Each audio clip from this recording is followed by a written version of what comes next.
ஊர்ல ஒரு சின்ன பையன் இருந்தான். ஏதோ ஒரு ஆக்சிடென்ட்ல சடனா அவனுக்கு இடது கை போயிருது. அவங்க அம்மா ரொம்ப கவலைப்பட்டு அங்க ஒரு குரு கிட்ட கொண்டு போய் சேர்க்கறாங்க. இவனுக்கு ஏதாவது சொல்லி கொடுங்க, பிழைக்கிறதுக்கு வழி கிடைக்கட்டும்னு. அந்த குருவும் அவனுக்கு ஒரு வித்தை கத்து கொடுக்கறாரு. நான் எவ்வளவு நாளைக்கு கத்து கொடுக்கணும், ஒரே வித்தையே இல்லப்பா, நீ எது கத்துக்கிட்டாலும் இந்த ஒன்ன மட்டும் கத்துக்கோ, போதும் உனக்கு அப்படின்னு சொல்றாரு. அதை நல்லா கத்துப்பான்.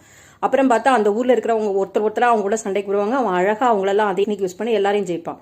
கடைசியில அந்த ஊர்ல ஒரு பெரிய ஆள் இருப்பான். அந்த ஆள் பயங்கரமான பலசாலி. ஆனா இவன் குட்டி பையன். இவங்களை எப்படி நம்ம ஜெயிக்கிறது அப்படின்னு தெரியாம அவனா குரு சொல்லுவாரு, தைரியமா போ, ஜெயிச்சு வா அப்படின்னு சொல்லுவாரு. வந்துருவான், அழகா அற்புதமா ஜெயிப்பான். எப்படி இது அப்படின்னு வரும்போதுதான் அந்த குரு சொல்லுவாரு, உனக்கு நான் என்ன வேணுமோ அதை தான் கத்து கொடுத்தேன். அதே மாதிரி உன்னை எதிர்க்கிறவங்களுக்கும் இடது கையை மடிச்சாதான் உன்னை முடியுங்கிற மாதிரியான ஒரு டெக்னிக் சொல்லி கொடுத்தேன். ஆனா நீ அதுல எக்ஸல் ஆனதுனால ஜெயிச்சிட்ட.